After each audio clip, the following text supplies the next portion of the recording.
This is Chris Allison, and this is the Genesis Ag Podcast. We're here today with Genesis Ag President Phillip Davis, Vice President Josh Davis, and Product Specialist Mark Rothermich. We'll be listening to a segment today from a recent winter meeting with growers. The team will discuss products you can implement for an immediate impact on your crops in 2022.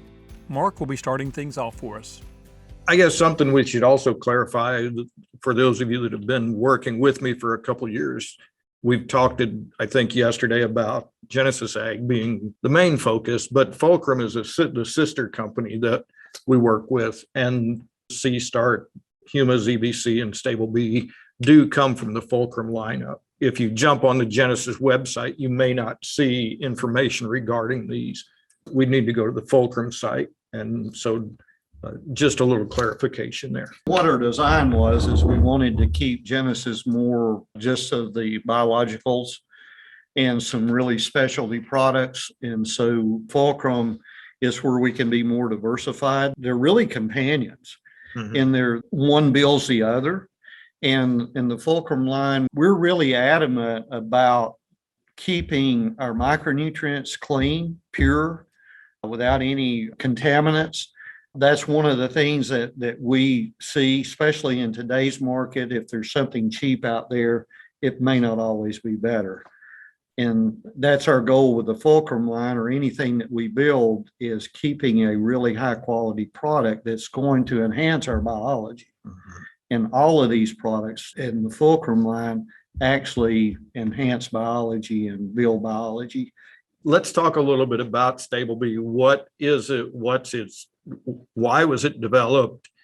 Boron is prone to leach, if not more than nitrogen. And so I got to thinking, okay, if we're putting Vita and Terra with these nitrogen sources to basically keep them in the soil profile longer, why don't we look at the same technology of putting it with boron? And we'll hold boron in that soil profile for a longer period of time. To expand on looking at that is through all the soil tests and everything we've done over the last 10 years or so, even before the boron kick really went off, when people were saying you got to dump all these pounds of boron out there because you don't have any, we were understanding why there wasn't a lot out there. So a lot of the reason that being is excessive use of fertility, like nitrogen, for instance. Leachable nitrogen will grab a molecule of boron, sulfur, or molybdenum and carry that out of the soil with it whenever nitrate nitrogen leaches. So in understanding that, we were like, okay, if we want to start building boron levels, how can we do that? We don't let the nitrate be able to grab the boron. That way the boron aggregation can happen in the soil. So we use the humate as the binder. So through the manufacturing process with this, we're actually putting the humic molecule on the boron element itself. That way the soil biology, it's sitting there in the aggregate state. The soil biology can recognize the humate as a potential food source, and then the plant has a free boron molecule. So that's really from start to finish how this product really came about, and how we're being really successful with it, especially in nitrogen applications.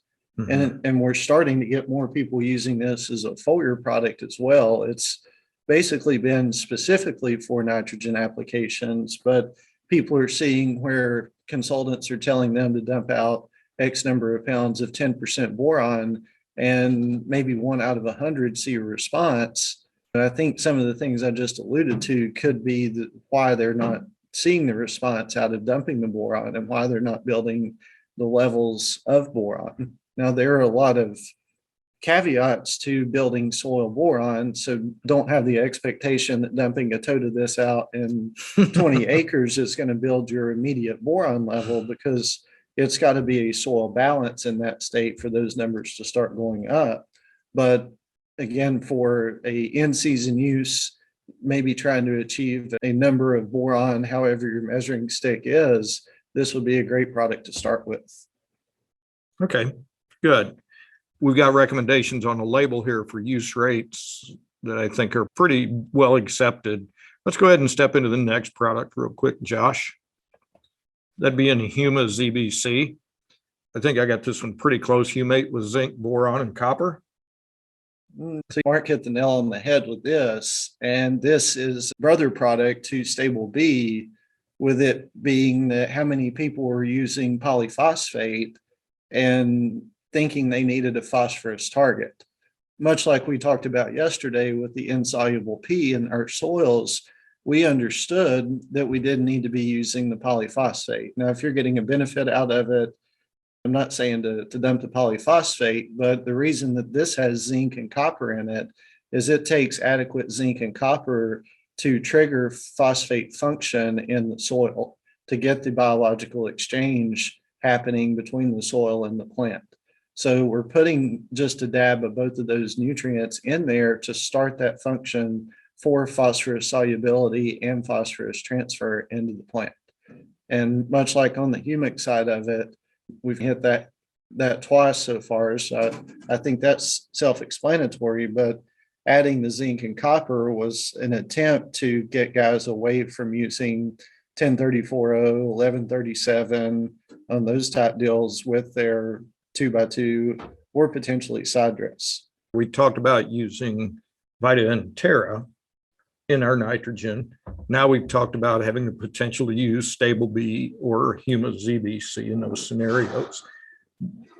Is there a benefit to adding Vita and Terra in addition to the Stable B or Huma, or are they pretty solid in there? Maybe clarify that a little bit for us. Well, you can never go too much. You'll break yourself before you go too much. But the rates that are on here within one application are pretty well within a standard. We have had certain tests where we've maybe spiked the Stable B or spiked the Huma ZBC with the Stable B and got a compounding effect out of that in a given soil type.